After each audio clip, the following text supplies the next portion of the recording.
Hi, and welcome to the first video in a series which is going to cover the topics in an Analysis 2 or multivariable analysis / differential forms and manifolds course, or an introduction to them. So we're going to be looking at the natural continuation of an Analysis 1 or real analysis course, which is going to presuppose familiarity with properties of the real numbers and analysis on them, such as the basic topology of the real numbers, open and closed sets, limit points, etc., metric spaces, which we're actually going to review here as the first concept, differentiation, integration, so on, sequences and series in the real numbers, and just the analysis treatment of those. And Analysis 2 is going to be a generalization to n dimensions, and eventually a generalization to what we call manifolds, which you can think of locally as behaving like Euclidean space for now. So that's going to be the goal for this course, and ultimately it will build up into, hopefully after several videos, a generalized version of Stokes' theorem, which is a short but incredibly powerful statement which involves a great deal of building up to. So hopefully we can get there through these series of videos. And the content that I'm referencing these videos on is actually referenced on other content. So I'm actually referencing notes that were taken by an Analysis 2 student at MIT and uploaded, and that course itself was based on the book Analysis on Manifolds by Munkres.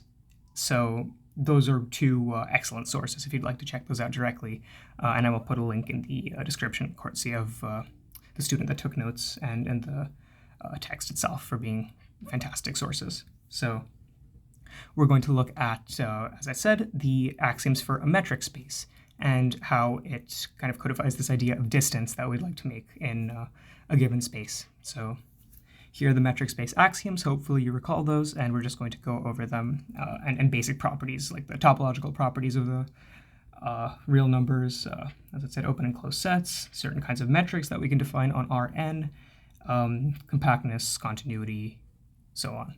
So if we let x be a set, we define this distance function. The motivation for a metric is to take distances between points. So we take this Cartesian product of a set x with itself, where you're taking pairs of points and then returning a scalar from them. So that's the foundation for a metric, and it has to satisfy the following axioms. So if you take points x, y, and z in your set x, then you must have these three conditions hold, right? The first condition is sometimes called identity of indiscernibles. That is, if you take a distance between any point and a point that is not itself, you're going to get something non-zero. That's preliminary, and we'll show a slightly stronger result in a moment using just these three axioms. So you have distance between x and y is equal to 0 if and only if x is equal to y, the same point. The second one is symmetry of distance. So basically what it's saying is a distance from x to y is the same as y to x. You can just permute these two like this, and you have d of xy equals d of yx. So symmetry, simple like that. And the third one is the so-called triangle inequality. So the path between x and z is going to be less than or equal to the sums of whatever other paths you take to get there. So if you have this auxiliary point y, then you have this triangle that's formed between x, y, and z, where dxz is less than or equal to dxy plus dyz, right? So these are our three foundational axioms for a metric space. And sometimes you'll see in the definition itself, actually, that you have non-negativity for a distance function. And in fact, these three are sufficient to show that for all x, y, and x, we have distance between x and y is in fact non-negative. So how do we show this? And we'll start writing here. So from this third axiom in particular, we use the triangle inequality to show that if we take, for example, this point z is equal to x, so distance between x, comma x, is going to be less than or equal to distance between x and distance between y and x, sorry. So you just substitute and you take this point z equals x here. And of course, since this is an axiom, it holds true for any point, including when z is equal to x. So you have xy plus distance between yx. Okay, and now we have symmetry. So we can symmetrize this one by making it distance between x to y equivalently by that second axiom. So we have the distance between x to itself less than or equal to distance between x and y plus, again, distance between x and y, right? And now we have the distance between x and x less than or equal to 2 times the distance between these points x and y. And now we know that distance between x and x is in fact going to be 0 because of this, this first one here, this first axiom of indiscernibles. So you have 0 is less than or equal to 2 times dx y, and then taking out that 2 factor, you just have distance between x and y is greater than or equal to 0. So we have proved our claim. Okay, so now that we have shown that fundamental result about metric spaces, we are going to recall the ideas of open and closed sets. So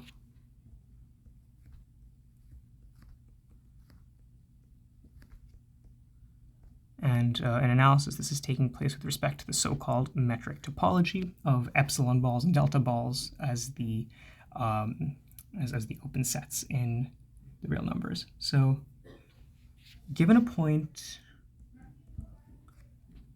given some point x naught, let's say, in a given space x, and until specified otherwise, this x is going to be assumed to be a metric space, at least when the context makes sense.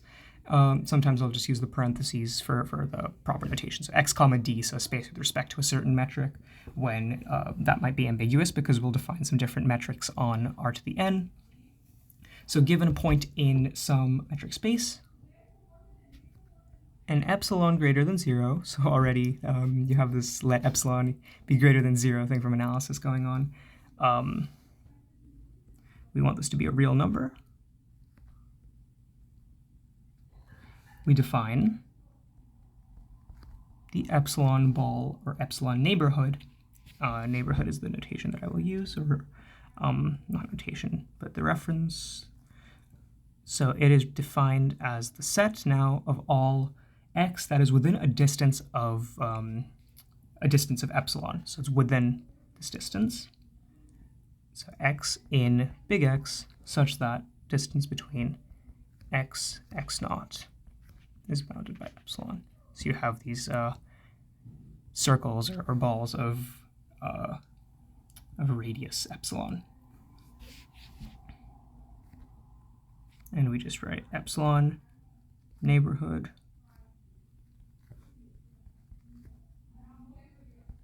of x naught and x. That's how, sorry, not the closed sets, so we have closed quotes. Okay, so now that we have formulated this idea of an epsilon neighborhood about a point, we will define the open set as we did in analysis. So definition, a set, typically U in X is open,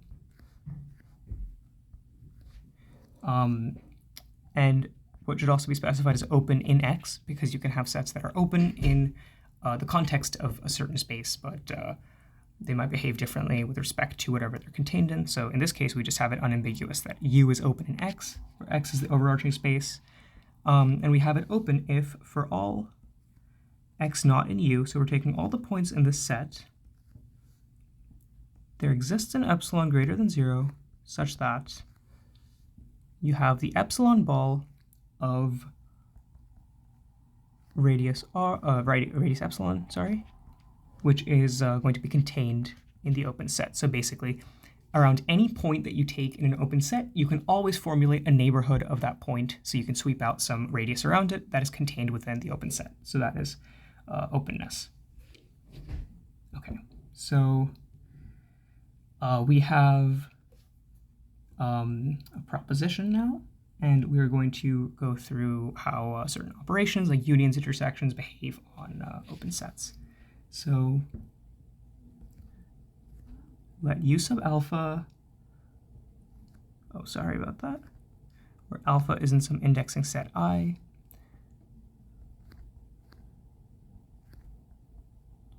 collection of open sets in X.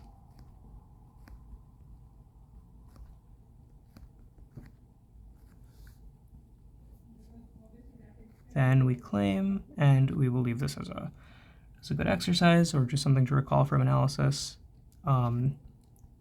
Union across all these alphas is open. So it has to do with this more general topological idea that arbitrary unions of open sets are themselves open. So the metric topology is just an example of a so-called topology on the on a space. Okay. Then we have this, and then we have the finite intersection property, which is analogous to this one. Let u sub I equals 1 to some given n, where n is a natural number, be a finite collection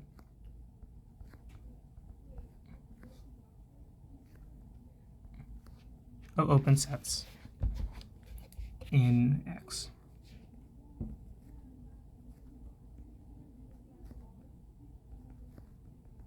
Then we have their intersection. So you take across I equals 1 through n of u sub I is open. Again, referencing this topological property that arbitrary unions and finite intersections of open sets are themselves open and open. And we define, so both of these you should show, the complement of a set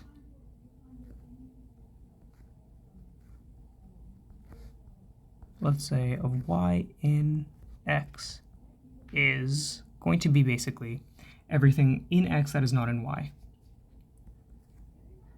So it's denoted by this superscript C for complement. Sometimes we write X minus Y or X like, I forget if this is front or backslash, but I'll just use X minus Y here.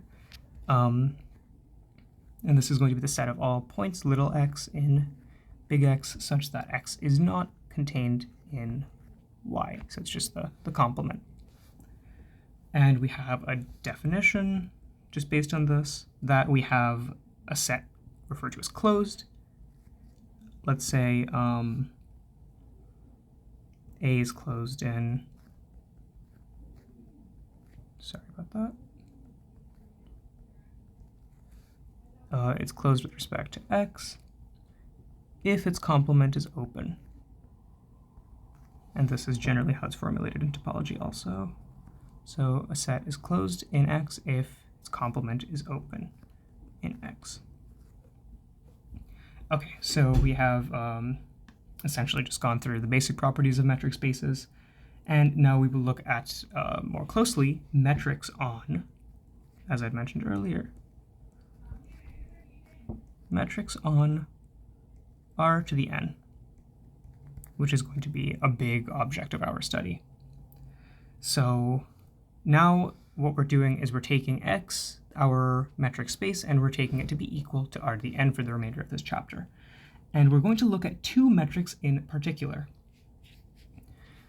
And these are going to be called the Euclidean norm, or Euclidean metric, or the supremum metric, or sup metric. So if we let X be a point in Rn, and forewarning, there are times where I will write like a little underline to mean like vector or element of R to the n. So having more than one component or being part of more than just one-dimensional space. So let X be a point in R to the n, and we can express it in terms of its components. So its constituent points, let's say x1, x2 through xn. So each of those with respect to whatever dimension you're taking R to. The Euclidean norm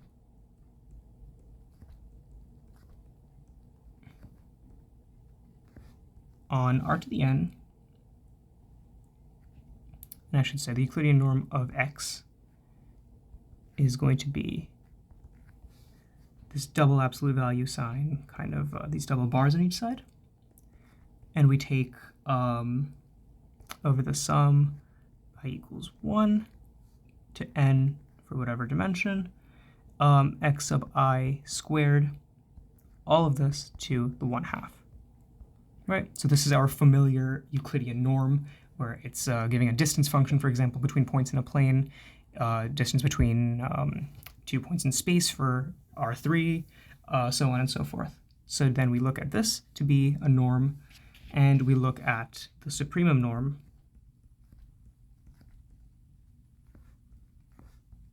on R to the n, or I should say of x to be consistent with what I wrote above. Of x is going to be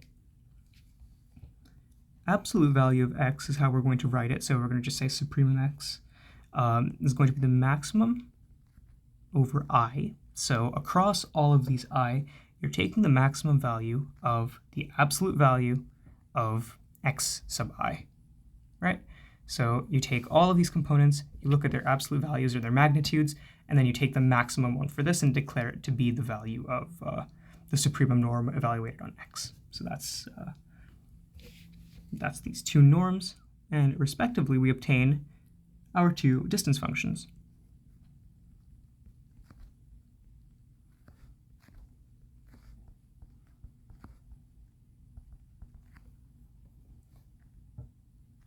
And once again, I will leave it to you to prove that these are in fact both valid metrics. That is, they satisfy our properties of identity of indiscernibles, symmetry, and the triangle inequality. So try to write these out because they should be proved.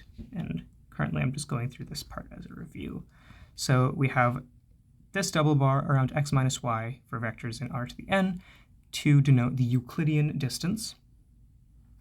And we do just the single bar on each side to be the supremum.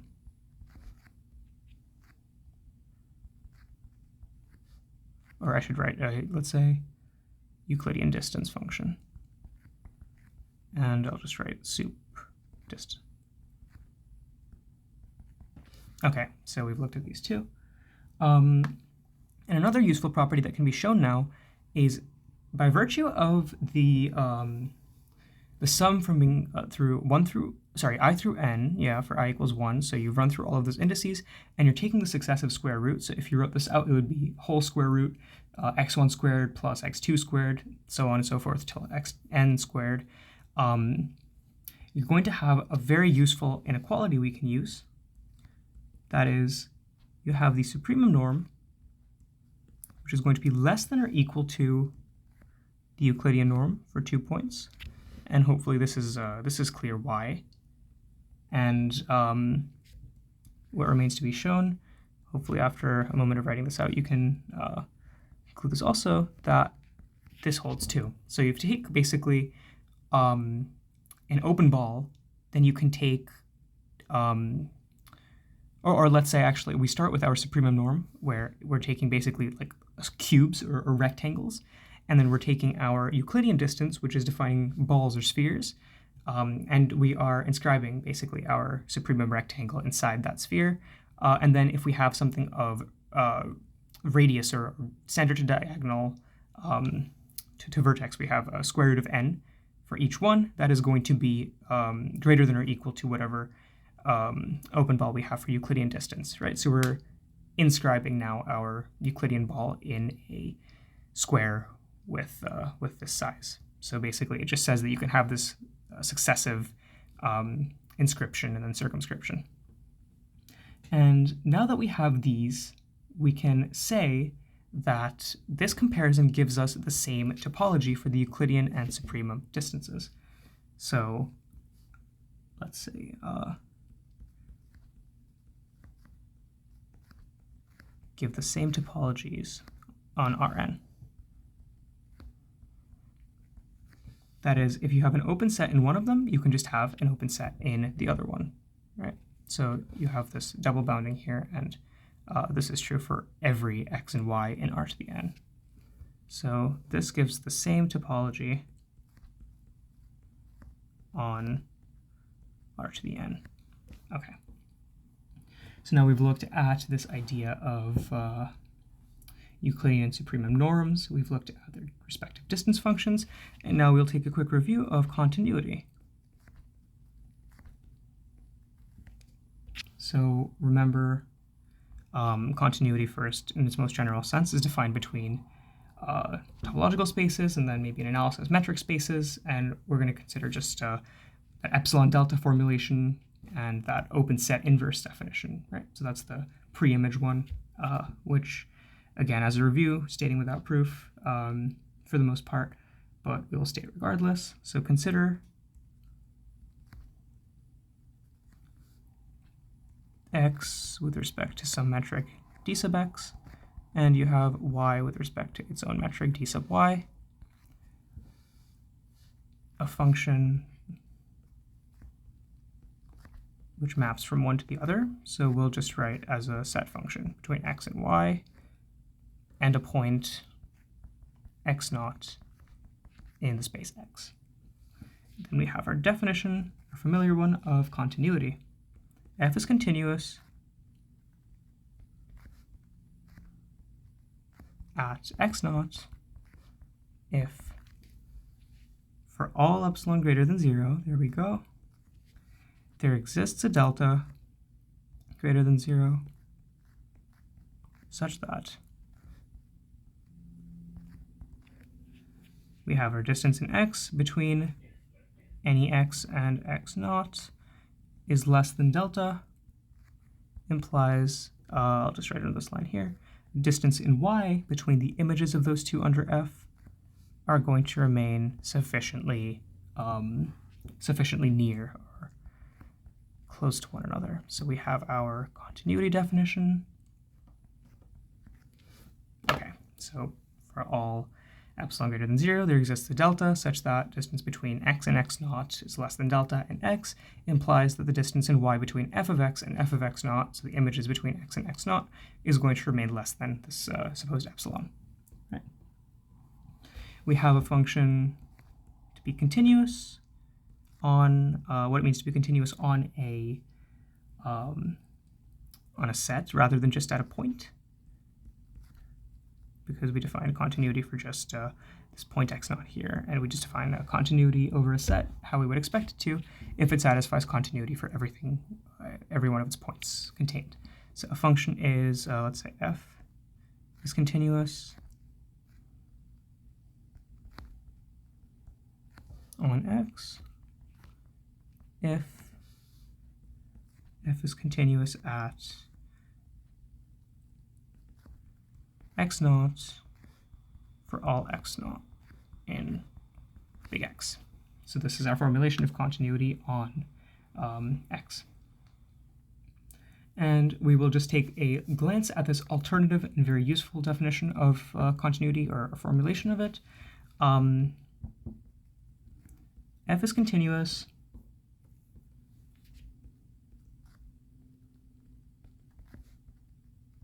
if and only if for all open subsets, let's say u and y, f inverse of u is open in X. So we have this idea of continuity defined as taking inverse images of open sets to open sets in the initial space. And this is good to check or just to refresh, and also how you combine continuous functions. So you take composites and sums and check that those are continuous, so you can combine them in that way. Okay, and I think that will wrap up our discussion of continuity for now, and we will look at our final concept for this video, which will be that of limit points and closure, so intimately related to the topology of a given metric and of the open set formulation that we saw earlier. So, sorry about that. Limit points and closure. Let x comma d be a metric space.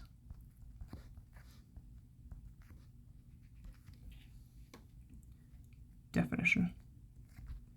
Let A be a subset of X. Then we have x naught in X naught in X is a limit point, which I might just abbreviate as L.P. I'll just write it fully here, though.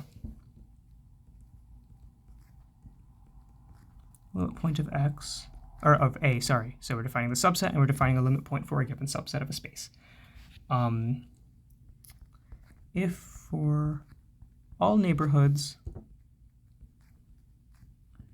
U with a radius of epsilon for any given epsilon greater than 0, that is real,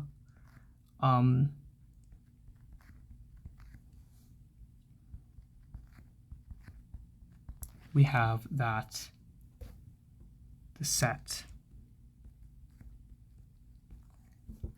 U x naught comma epsilon is infinite.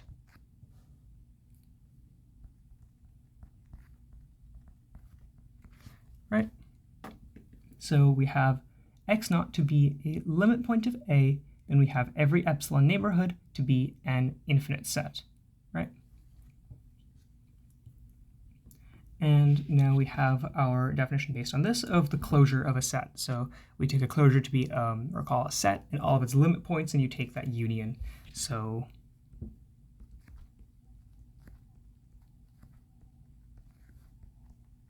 the closure of a set A is A, which we denote by this bar on top, which is equal to, sorry about that, A union x naught. X naught is a limit point of big A, and sorry, this is a bit uneven.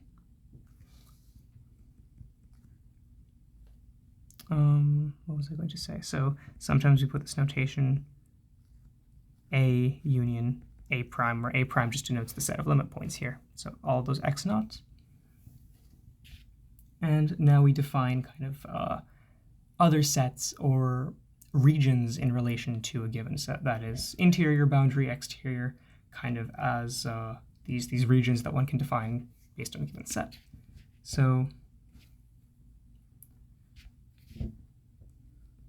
definition, the set int interior of A is going to be equal to the closure of a set. So, sorry, no, that's not quite right. Please ignore that. So you take the complement of the closure of a set, and you take the complement of that. Okay? So that is our definition of interior. And basically, you can think of it as if you have a set A, you take its closure, so that and all of its limit points, so you make it a closed set. You take its complement, which is some open set, so everything outside of it, excluding its boundary and all, and then you take its complement. So you take its interior, and that is the resulting set that you get from this. And we have this formulation where we have x to be a point in the interior of A if and only if there exists an epsilon greater than 0 such that this epsilon neighborhood of x is contained in A. Right? So we have kind of this similar to open set formulation where the interior of any given set is going to be open. And now we have, actually, I'll just include this in the previous definition. Exterior, as we might expect, is going to be defined as the complement of the interior. Right? So we have interior A of A closure. Then we have what's called the boundary of a set, where you don't necessarily have this kind of even breakage into just interior and exterior, because sometimes you have points that are not quite in either one. And this boundary is going to lie sort of, roughly speaking, between interior and exterior. And you have boundary of A is just equal to, with respect to x now, x minus the union of A, union of the exterior of A with its interior. So you refer to all of the sorry, that's a triple parentheses, you refer to all the points directly within it, so strictly within, and all the points strictly outside of it. And then with respect to the whole space, you take everything that remains, and that's just the boundary of a set.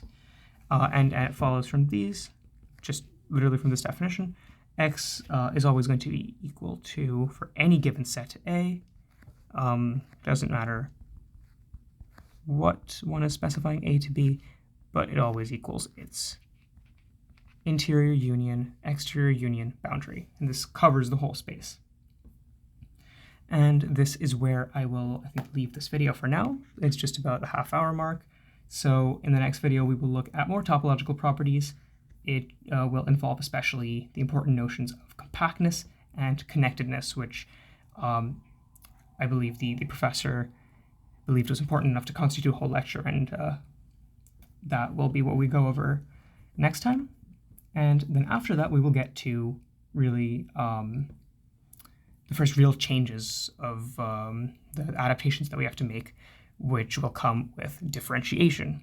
So how do we change this idea of differentiation in just one dimension of the real numbers, so just R1, and generalize it to R to the n? So we will take a look at that in about 2 videos, and I hope to see you in the next video and the one after that. And thank you.